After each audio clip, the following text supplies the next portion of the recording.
देख रहे हैं जयदेश न्यूज़। मैं हूं आपके साथ खुश रंगीना। बात हो नवरात्रि की तो नवरात्रि जो त्यौहार है वो पूरी तरीके से माँ दुर्गा के 9 रूपों पर समर्पित है।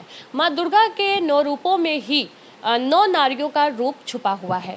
नारी की अगर हम बात करें तो नारी अपने अंदर जहाँ एक तरफ माँ दुर्गा की ममतामयी करुणा अपने अंदर रखती है, तो वहीं अपने पे अगर आ जाए तो महिषासुर जैसे दानों का वध भी कर सकती है।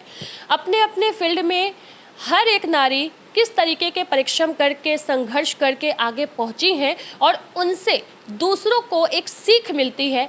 ऐसे ही इस एपिसोड में हम 9 नारी शक्ति से आपको मिलवाएंगे और 9 ऐसी महिलाओं के बारे में आपके साथ उनकी स्टोरी साझा करेंगे, जिनको जानकर सुनकर आपको भी लगेगा कि वाकई इन्होंने ज़मीन से आसमान तक का सफ़र कैसे पूरा किया है। तो इस कड़ी में एक महिला हमारे साथ हैं जिनका नाम है डॉक्टर मंजरी पांडे जी, जो कि साहित्यकार भी हैं, लेखिका भी हैं और साथ में डांसर भी हैं और प्रेजेंट टाइम में एक शिक्षिका भी हैं और इनको कई बार कई अवार्डों से भी नवाजा गया है। तो इनकी तारीफ अब ये खुद ही बताएंगी कि उनको जो है हम किस नाम से बुलाएं। तो आइए अब हम मिलवाते हैं डॉक्टर मंजरी पांडे जी से। इसको नौकरी की ज़रूरत तो है, तो वहीं पे मेरे गुरुजी, मेरे डैडी लेकर के गए मेरे गुरुजी के यहाँ पहले।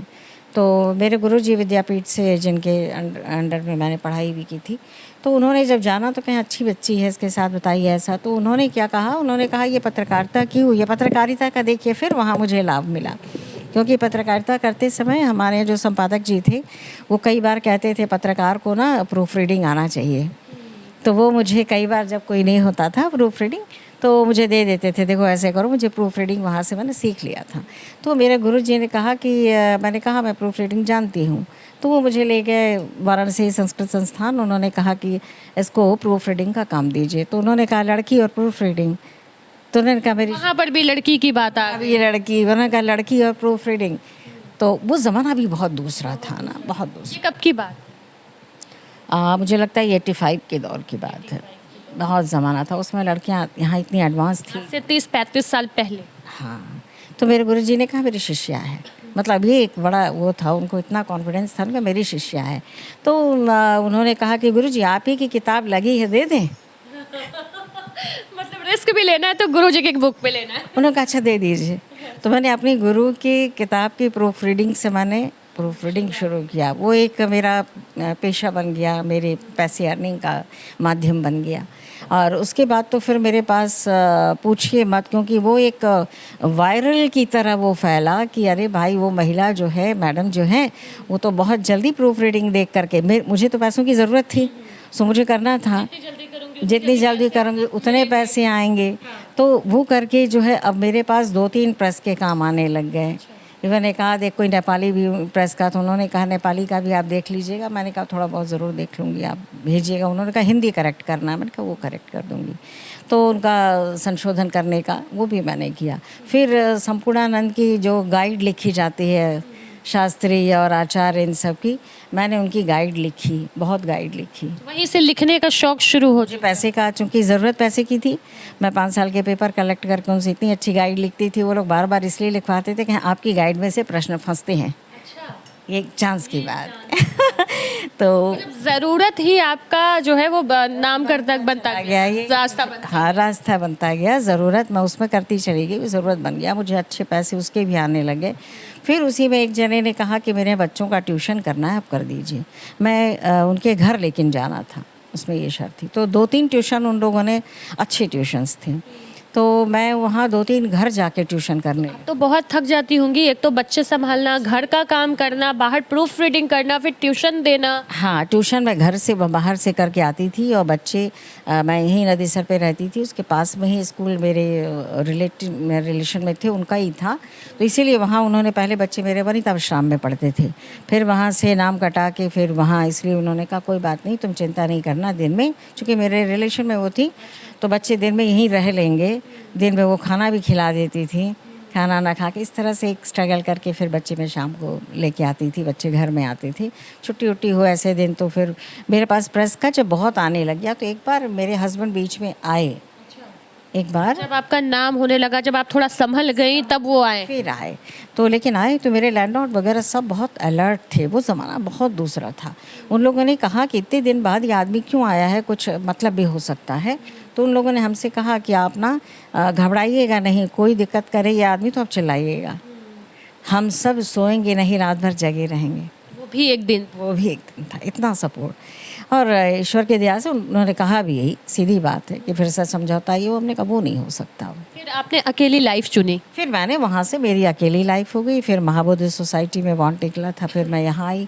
महाबोधि सोसाइटी में मुझे उन्होंने भी जब सुना ऐसी स्थिति है तो वहाँ मुझे रेजिडेंस भी दिया। मेरे बच्चों की पढ़ाई फ्री हुई।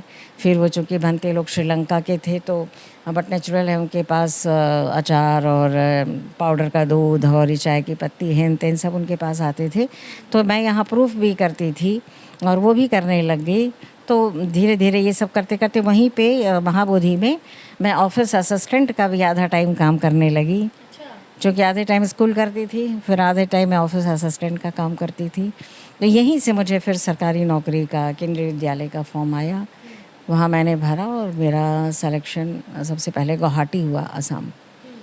तो फिर मैं बाल बच्चों को ले करके 93 में मैंने गुवाहाटी ज्वाइन कर लिया। और तब से कह लूँ कि थोड़ा सा तो इतने लाइफ अब ठीक हो। लाइफ इतनी सुकून में तो आ ही गई कि व्यक्ति जो है अपना खा पी सकता था, बच्चों को पढ़ा सकती थी। स्ट्रगल से थोड़ा आराम। थोड़ा सा राहत ज़रूर हुई। बच्चे भी एक ट्रैक पे आ गई, मैं कह लूँ ट्रैक पे। लेकिन लिखना पढ़ना जारी ज़रूर था। और उसी समय में लिखते लिखते वहाँ पे फिर मैं गुवाहाटी में भी न्यूज़पेपर्स वगैरह में लिखने लगी। और ज़्यादातर कविताएं लिखती हैं। मैं कविताएं ज़्यादा लिखती हूँ, इसमें कोई शक नहीं। और पहले तो मैं रेडियो और उसमें दूरदर्शन में तो गुवाहाटी से परिचर्चा और इसमें मैं ज़्यादा लेती थी, वो लोग मुझे बुलाते थे। फिर उसके बाद मेरा ट्रांसफ़र हो गया चंडीगढ़। रेडियो में जैसे विविध भारती हाँ, नहीं, ये जो आकाशवाणी से, तो आकाशवाणी से गुवाहाटी से, आकाशवाणी के सभी केंद्रों से मैं जुड़ी रही, जहाँ जहाँ मैं ट्रांसफ़र रही। दूरदर्शन से में भी कुछ टेलीफिल्म की थी आप? हाँ, दूरदर्शन में मैंने टेलीफिल्म किया था। एक तो थी तलाशी और एक कबीर पे किया था, झीनी झीनी चदरिया। उसमें क्या रोल था? झीनी झीनी चदरिया में कबीर की माँ का रोल था। ये वाराणसी दूरदर्शन से था। और तलाशी जो थी वो मऊ दूरदर्शन से था। शूट उन्होंने बनारस में किया था। फिल्में भी की थी आपने, उसमें भी कुछ रोल थे? फिल्में बहुत सारे मैंने की, लगभग। कुछ ऐसे चर्चित फिल्मों के नाम? चर्चित फिल्मों में जैसे अभी बिल्कुल रिसेंटली वनवास है। वनवास क्या रोल? वनवास में नाना पाटेकर के साथ का ही है। जिस समय वो तर्पण करता है, अपने पिता का श्राद्ध करने बच्चा आता है, तो उसकी माँ है और वो बच्चे हैं। नाना पाटेकर वहाँ फिर उसको शिक्षा देता है। जब माँ बोलती है कि बच्चे का, लड़का जो है वो कहता है जल्दी जल्दी, पंडित से कहता है जल्दी जल्दी कीजिए। तो माँ कहती है किस लिए जल्दी जल्दी करना, जिस पिता ने इतना जीवन लगा दिया उसके लिए 5 मिनट नहीं दे सकते हो। तो उसमें नाना पाटेकर का डायलॉग्स है, वो सब है। हाँ, आप थी? हाँ, उसमें मैं हूँ। माँ का रोल मैंने ही किया है। हाँ, माँ मैं ही हूँ। उसके पहले घूम के तुम्हें नवाजुद्दीन के साथ मैं पत्रकार ही बनी हूँ इत्तेफाकन। उसका लगाव आपका पत्रकारिता में ज़्यादा रहा है। इवन आज भी मैं कभी कभी सोचती हूँ, क्योंकि मैं ये ना होती तो वही होती। हाँ, तो वो मेरा एक कह लीजिए कि वो प्राइम है। लेकिन ठीक है, बनना जो था वो भी है, ये भी एक लिखा होता है। तो नवरात्र का दिन है, ऐसी महिलाओं को क्या कहेंगी जो अभी भी चुप रह करके अपने ऊपर अत्याचार सह रही हैं? अभी भी वो अपनी हॉबी को कुचल करके सिर्फ परिवार के ही बारे में सोच रही हैं। अभी भी वो सोचती हैं कि कोई नहीं, हमारा वक्त आएगा, लेकिन वो वक्त उनका कभी नहीं आ रहा। उन लेडीज़ को आगे बढ़ने के लिए, मोटिवेट करने के लिए क्या कहेंगे? देखिए, एक तो पहली बात, किसी भी चीज़ को मुखर होने के लिए, बोलने के लिए, नो डाउट कि एक थोड़ा वक्त तो आपको चाहिए। एक सही, जिसको कहते हैं ना कि जब तावा गर्म हो तब रोटी सेकनी चाहिए, वो वक्त चाहिए। वो वक्त नहीं होगा तो आपकी अच्छी बात भी कोई सुनेगा नहीं। तो इसलिए उसको थोड़ा सा ज़रूर देखना पड़ेगा कि मेरी हॉबी कहाँ काम दे रही है। जैसे मेरी उस पत्रकारिता की हॉबी ने बहुत जगह काम दिया। उसने प्रूफ रीडिंग में काम कर दिया, उसने मुझे आगे कर दिया। मैं स्कूल कॉलेज में जब गई तो सारे स्कूल कॉलेज में मुझे अवार्ड वगैरह जो भी मिला वो इसी वगैरह से। अच्छा, आपको राष्ट्रपति सम्मान से भी नवाजा गया है, इसके बारे में थोड़ा सा? हाँ, राष्ट्रपति सम्मान जो है वो एजुकेशन में मुझे शिक्षा में मिला। और केंद्रीय विद्यालय में तो आप समझ सकती हैं सारी चीज़ें प्रोसेस से होती हैं। तो उस समय मैं वाराणसी आ गई थी ट्रांसफ़र होकर के। वो वाराणसी से यहाँ हमारा फॉर्म भरा, क्योंकि रिकॉग्नाइज तो आपका रीज़न करता है, आपको नेशन करता है। वैसे भी बहुत सारी उपलब्धियां आपकी यहाँ पर लगी हुई हैं, तो ये सब अलग अलग फील्ड में अलग अलग तरीके से। हाँ, मेरे पास स्काउटिंग गाइडिंग भी था। मैं स्काउट गाइड में मुझे इंटरनेशनल अवार्ड मिला हुआ है स्काउटिंग में। तो ये सारी चीज़ें केवी की भी बहुत देन है। मेरे कह लूँ कि मुझे मेरे व्यक्तित्व को उजागर करने में केंद्रीय विद्यालय संगठन का, क्योंकि मैंने जो सीखा था वो मैंने केंद्रीय विद्यालय को दिया, तो उसके बदले में केंद्रीय विद्यालय ने भी मुझे रिकॉग्नाइज़ करके और मान सम्मान सब कुछ दिया। तो पहले आपको कुछ तो करना पड़ेगा। अभी आप महिलाओं की बात कर रही थी, तो कुछ ना कुछ महिलाओं को अपना रास्ता चुनना ही पड़ेगा। हाँ, ये है कि रास्ता चुनने के लिए बगावत नहीं करना चाहिए। जो आज की लड़कियां बगावत कर रही हैं, बगावत आपका वो नहीं है। मैंने तो बहुत समय सब कुछ मैंने बहुत किया उस दौरान। मैं हस्बैंड थे तब भी मैंने अपने परिवार को बचाने के लिए, एक समझौता करने के लिए मैंने भी बहुत किया। उन्होंने कहा, उनके ही परिचित लोग हुआ करते थे, चाहे रामनारायण दादा जहाँ से मैंने पत्रकारिता शुरुआत की, उनके ही परिचित थे मेरे। जहाँ एक तरफ महिलाओं को दबाया कुचला जाता है, लेकिन अभी हाल का ही एक मामला है कि सौरभ को देखिए कि किस तरीके से ड्राम में काट करके टुकड़े कर दिए गए। ऐसी महिलाएं भी हैं यहाँ पर, उन महिलाओं को के लिए क्या कहेंगी? वही मैं कह रही हूँ, ऐसी महिलाएं, ये महिलाओं के नाम पर धब्बा भी हैं। देखिए, महिलाओं का मुख्य गुण है लज्जा और विनम्रता। ये नारी का गुण, लज्जा और विनम्रता ये नारी का गुण है। इस गुण को लेकर के चलना चाहिए। इसको छोड़ के आप कहीं बगावत लेके, ठीक है आप झांसी की रानी भी बन जाएं, तो वो अंदर वो गुण लेकिन रहना चाहिए। स्त्रीत्व जो जिसको कहते हैं वो ज़रूर रहना चाहिए अंदर। लेकिन आज की नारियों में या तो पता नहीं किस चीज़ का अहंकार हो गया है, और ये कि मुझसे ज़्यादा वो अपने माता पिता को कुछ नहीं समझती, दूसरे को तो छोड़ दीजिए। माता पिता की कोई अगर उनको सही सलाह दे दे तो वो उनका दुश्मन हो जाता है, और उसके बाद फिर झेलना भी पड़ता। मैं तो ऐसे लोगों को भी आपके चैनल के माध्यम से बहुत, वहाँ पे मैं ज़रूर, एक अच्छी बात है, जैसे बहुत सारे आजकल केसेस हो रहे हैं, अभी मुस्कान का आपने जिक्र कर ही दिया है ना, बहुत से केसेस हो रहे हैं जब लड़कियाँ और लड़के दोनों के लिए है, माता पिताओं के लिए, बच्चे लिव इन रिलेशन में रह रहे हैं, लिव इन रिलेशन में रह रहे हैं, माता पिता को पता होता है, तो वो अपनी बच्चा क्यों नहीं बचा लेते, क्यों नहीं उसको मना कर पाते? उनका वश नहीं चलता, क्योंकि बच्चा नहीं सुनता है। तो जब उसके बाद किसी का सुसाइड हो गया या किसी को कोई मार दिया, तो फिर आप क्लेम करने क्यों पहुंचते हो? उसको उनके हाल पे छोड़िए, उनको छोड़ दो ना, उनके हाल पे। उसने जैसा किया छोड़ दो, ठीक है, आपको दर्द होगा, आपका बच्चा है, उसका दुख होगा, उसका दर्द होगा, लेकिन उसके लिए दूसरे पर क्लेम करना, दूसरे को फंसाना, उसके लिए ये केस करना, उसके राइट आपका नहीं है। उसका क्या कहना चाहेंगे नवरात्रि के अवसर पर? नवरात्रि बिल्कुल शक्ति के आधान का ये समय है। तो मैं कहूँगी सभी देवी जो हैं, सभी महिलाओं को, मैं तो जब पढ़ाती थी ना तभी बच्चियों को मैं देवी ही कहा करती थी। तो मुझे कविता के अंदाज में कोई एक शुभकामना दे दीजिए हमारे दर्शकों को।